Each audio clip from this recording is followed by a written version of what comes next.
हाँ जंगल में ले गया ताकि इब्लीस से उसकी इब्लीस। परीक्षा हो। देखो यीशु मसीह को आत्मा जंगल में ले गया, पवित्र आत्मा जंगल में ले गया ताकि इब्लीस से, शैतान से उसकी परीक्षा हो। किससे? यीशु मसीह और शैतान के बीच में परीक्षा हो।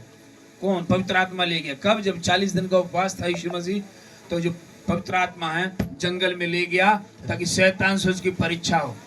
देखिए परमेश्वर को शैतान से परीक्षा होने जा रही है। कितनी बड़ी बात है कि नहीं? लेकिन उस परीक्षा में मालूम नहीं कि शैतान परीक्षा कर रहा है, पास में होऊंगा अभी। Hallelujah hallelujah. हालेलुया। परीक्षा लेने वाला बड़ा नहीं, परीक्षा देने वाला बड़ा है, जो उसको पास करके आगे की ओर जाता है। आमीन। तो परीक्षा वहां आगे वह 40 दिन और 40 रात निराहार रहा। फास्टिंग था, 40 दिन 40 रात उपवास में था। तब उसे भूख लगी। उसको भूख लगी। तब परखने वाले ने, देखो परखने वाले ने, एग्जामिनर ने, परीक्षा लेने वाले ने क्या किया?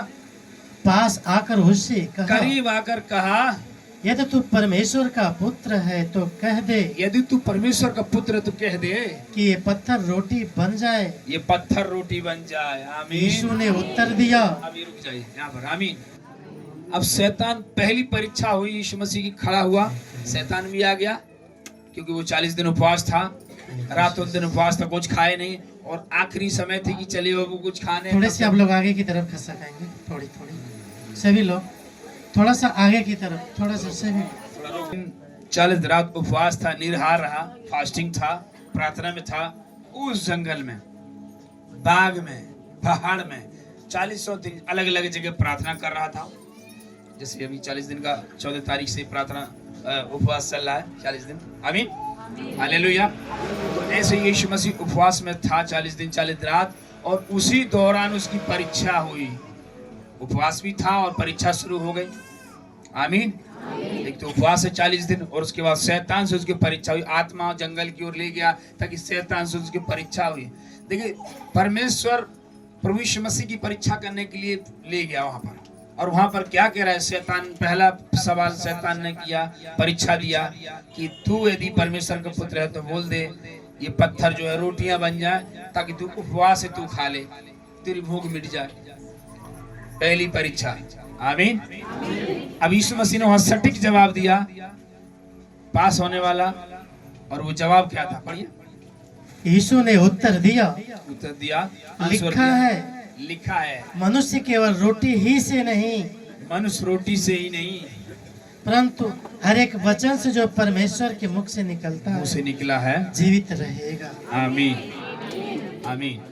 तो कह रहा है कि देख शैतान, उसने दिखा दिया शैतान को, देख शैतान जो परीक्षा तू ले रहा है, ये मेरे वचन में लिखा है कि मनुष्य रोटी से ही नहीं, दाल भात से ही नहीं, पूरी हलवा से ही नहीं, बल्कि परमेश्वर के मुंह से निकले हुए वचन से जीवित रहेगा। आमीन। हालेलुया। पहला सवाल में ये उत्तर था यीशु मसीह का। उत्तर कहाँ से था? इधर उधर से नहीं लिया, उधर से नहीं लिया, ज्ञान की बात नहीं बोला, उसने सीधे बाइबल से बोला कि लिखा है मेरे वचन में कि मनुष्य रोटी से ही नहीं, परमेश्वर के वचन से जीवित रहेगा। आमीन। आपको भी जब परीक्षा आती है, शैतान को बाइबल भी दिखाना है, परमेश्वर का वचन ही दिखाना है। कमजोरी की परीक्षा, बीमारियों की परीक्षा, शायद हम सब परीक्षा को निकल चुके हैं, कुछ लोग तो निकल चुके, कुछ लोग शायद परीक्षा का सामना भी कर सकते हैं, लेकिन परीक्षा आपको वचन के द्वारा ही पार कर सकेंगे। आमीन। एक परीक्षा देने वाला स्टूडेंट, विद्यार्थी कैसे देता है? जो लिखा है उससे ही आंसर उसमें देता है ना, कि अलग से लाता है? जो पढ़ा उसी को देगा। यस। तो परीक्षा लेने वाला कहाँ से भी सवाल पूछ सकता है, लेकिन परीक्षा देने वाला जो पढ़ा है वहां से देगा और उसी से देगा। आमीन। और ऐसे ही पहली परीक्षा हुई कि मनुष्य अगर परमेश्वर का पुत्र है तो रोटी बना दे पत्थर को। उसने कहा देख ये रोटियां, ये चावल, ये संसारिक खाना तो जीवन नहीं देता, लेकिन परमेश्वर का वचन जीवन देता है, इसलिए वचन खाने से जीवन मिलता है। और शैतान को मालूम है, शैतान फिर चुप हो गया, फिर अगला सवाल पूछने लगा। आमीन। नेक्स्ट।